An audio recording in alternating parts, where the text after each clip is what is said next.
Hello everyone, and welcome to my channel. I'd love it if you could leave a comment letting me know where you're listening from around the world. Also, don't forget to like and subscribe if you're enjoying this video. Story 1. I was born and raised in northern Arizona, just far enough from Navajo land that people pretended the old stories didn't apply to us. But they did. Everyone knew that. We just didn't say certain words out loud. My grandfather used to say the desert listened. He said it learned you. And before he died, he gave me one rule I was supposed to carry like a loaded gun. If you hear someone calling you at night and you didn't see them arrive, don't answer. I broke that rule when I was 23. I was house sitting for my uncle while he worked construction out of state. The house sat alone, squatting in the desert like it had given up trying to look friendly. One floor, one long hallway, windows that faced nothing but sand, scrub, and darkness. The nearest neighbor was far enough away that a scream would just fall into the dirt and stay there. The first night passed slow and quiet, wind scratching at the walls, house popping as it cooled. Normal desert noises. The second night, too. On the third night, I woke up at 1:30 a.m. for no reason at all. No dream. No sound. Just that sudden, sharp awareness that something had changed. Then I heard my voice outside. Not yelling. Not panicked. Just calm. Familiar. Lazy. Hey, come here. I sat straight up in bed, heart thudding so hard it hurt my throat. My brain scrambled for logic. Sleep talking. An echo. A memory surfacing wrong. Then it said my name. Exactly the way I say it when I'm tired. Like I don't care if anyone hears me. Closer this time. I slid out of bed and padded down the hall, every step feeling too loud. The house smelled like dust and old wood and something faintly metallic. I pulled the curtain back just enough to see the yard. There was a figure standing near the fence line. Tall. Too tall. Thin in a way that didn't suggest hunger, just absence. It leaned forward slightly, like its spine didn't quite agree with gravity. When it spoke, its mouth moved first, then the sound followed. That tiny delay made my stomach flip. I'm stuck, it said, still using my voice. Just come help me. My knees went weak. Something about it felt unfinished, like a sketch someone never bothered to erase properly. The face looked close enough to mine that my brain tried to accept it, and failed. I dropped the curtain and backed away. That's when it laughed. It wasn't my laugh. It wasn't anyone's. It sounded wet, torn, like something learning how humor worked by reading about it instead of feeling it. For the rest of the night, it moved around the house. Slow footsteps crunching on gravel, fingers brushing the siding, soft taps on the windows, spaced out, patient, never hard enough to break the glass. Never fast enough to feel rushed. It didn't want in. It wanted me out. Sometimes it spoke in my voice. Sometimes in others. My uncle's, a neighbor I hadn't seen in years, my grandfather's voice, so perfect it made my eyes burn. Just open the door, it whispered once. I know you're awake. I sat on the floor with my back against the wall until my legs went numb. I didn't pray. I didn't cry. I just waited for light. Right before sunrise, it stopped moving. I thought it was gone. Then it stood outside my bedroom window, so close I could see the outline of its face through the thin curtain. Its breath fogged the glass, though the desert night wasn't cold enough for that. It leaned in and whispered, softly, carefully. Next time, I'll get the tone right. When the sun finally came up, there were footprints all around the house. Bare. Long wrong in ways I didn't want to understand. I packed my things and left before noon. My uncle sold the place a month later. He laughed when he told me this part, like it was a funny story he didn't quite believe. The new owner returned the keys within a week. Said someone kept calling his name from the desert at night. Said it sounded just like him. Story 2. My brother Mark went missing for 6 days during a hunting trip in northern New Mexico. The kind of place where the land feels older than the people walking on it. High desert, pinyon pines, wind that never really stops moving. The first day he didn't come back. We figure he'd pushed farther than planned. Mark always did that. Followed curiosity like it owed him money. By the second day, we were nervous. By the third, the Rangers were involved. Helicopters chopped the sky. Dogs sniffed through dust and rock. By day 6, nobody said it out loud anymore, but everyone was thinking the same thing. Then, just before sunset on the 7th day, he walked back into our campsite. I remember the exact color of the sky, burnt orange, bleeding into purple. Mark came out of the trees like he'd just taken a short walk. No cuts, no limp, rifle slung over his shoulder.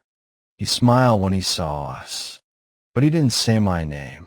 That might not sound like much, but Mark had called me Red since we were kids. I don't even remember why. He never called me anything else. Hey, he said instead. Just that. Flat. Mom cried. Dad grabbed him so hard I thought he'd crack a rib.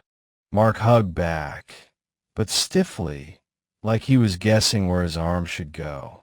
His eyes kept drifting past us, toward the trees, like someone might be standing there waiting. We asked questions. Where'd you go? Were you hurt? Did you get lost? I'm fine, he said. I followed the sound. That's all he would give us. That night, he didn't eat. Just sat by the fire, hands open, palms toward the heat, staring into the flames like they were showing him something private. Every so often, he'd tilt his head, listening. The fire popped. The wind whispered. Mark whispered back. I woke up sometime after midnight, needing to pee. That's when I heard him. Soft at first, almost gentle. I thought he was praying. I unzipped my tent slowly and peeked out. Mark was standing at the edge of the trees with his back to the camp. His shoulders were hunched, his head cocked to one side. He was repeating things, phrases I knew deep in my bones. Measure twice. Don't waste daylight.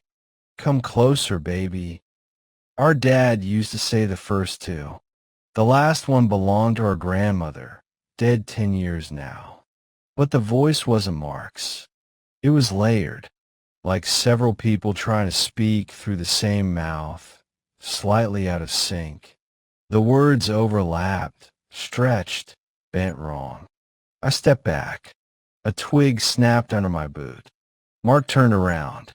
The firelight hit his eyes, and they reflected wrong. Too bright, too sharp, like an animal caught in headlights. When he smiled, my stomach dropped. His teeth didn't line up the way they used to. Just a little off. Enough to notice. Enough to know. Go back to sleep, he said. Not his voice. I did exactly that.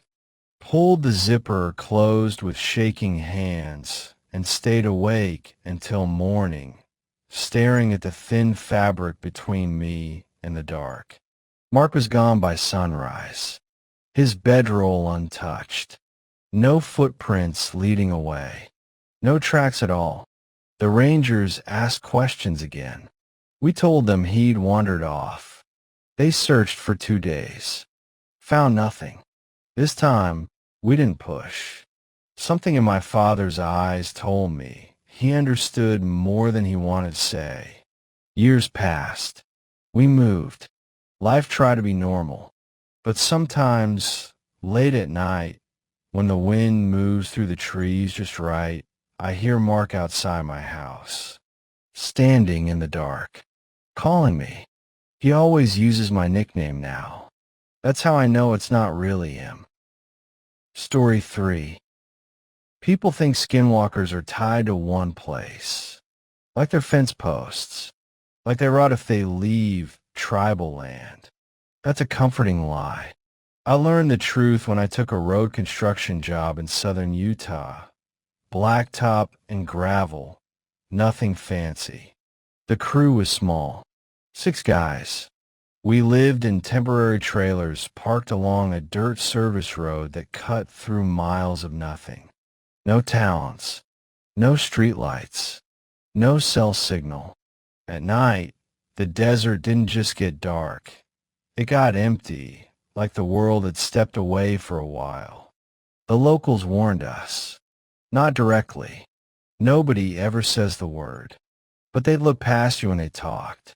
They'd say things like, "Don't wander after dark," or if you hear someone calling, make sure you see their face first.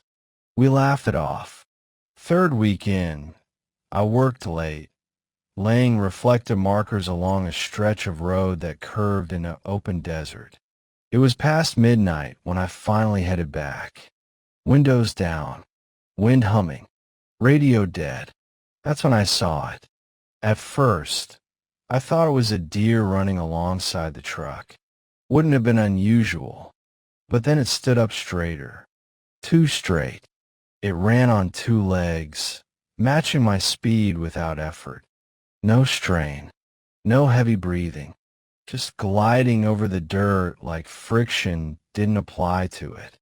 Long arms swung low, knees bent the wrong way. Its head stayed angled toward the ground, like it was sniffing a trail only it could see. I sped up. It sped up. I slowed. It slowed. No panic. No rush. Like it was enjoying the game. I kept my eyes forward the rest of the drive, heart hammering, hands locked on the wheel until my knuckles hurt. I didn't look again until I reached the trailers. That was my mistake. It was standing behind me when I stepped out of the truck. Close. Way too close. I smelled it before I really saw it. Wet dirt, mold, something spoiled. Like rain-soaked earth that had been sealed in a coffin too long. It didn't move its mouth when it spoke. You looked. The words didn't echo. They landed heavy, like they were dropped straight into my skull. I ran. Inside the trailer. I locked the door, shoved a chair under the handle, and sat on the floor until dawn with a wrench in my hand like that was going to help. Every night after that, it came back. Sometimes it scratched at the metal siding. Sometimes it walked slow circles around the trailer, footsteps dragging, stopping just long enough to make me wonder if it had left. Other nights it tapped. Once, twice, 3 times. Always the same rhythm. Like counting. Then it started using voices. Not random ones. The guys from my crew. Perfect copies. Same jokes. Same coughs. Same way Frank dragged his words when he was tired. Same whistle Eddie used when he thought nobody was listening. "Hey man," it would say. "Open up." I never did. One morning, I woke up to silence, so deep my ears rang. When I swung my feet off the bed, they landed in mud. Wet. Fresh. Footprints led from the door to the side of my bed, and then away. I quit that job the same day. Didn't finish my notice. Didn't pack right. Just left. I moved across state lines. New town. New apartment. Neighbors. Lights. Noise. All the things that were supposed to keep things like that away. For a while it worked. Then, 3 months later, my neighbor knocked on my door. He was pale, nervous. wouldn't meet my eyes. Asked why I'd been standing in his yard the night before, staring at his window. I told him I hadn't left my apartment. He swallowed and said, "It sounded like you." That's when I understood. It didn't follow me because I looked at it. It followed me because I recognized it. Because once you know what it is, it knows what you are. And now it knows how to wear me. Some nights, I hear footsteps outside my own window. Some nights, I hear my voice calling my name back. And I'm terrified of the day someone answers it.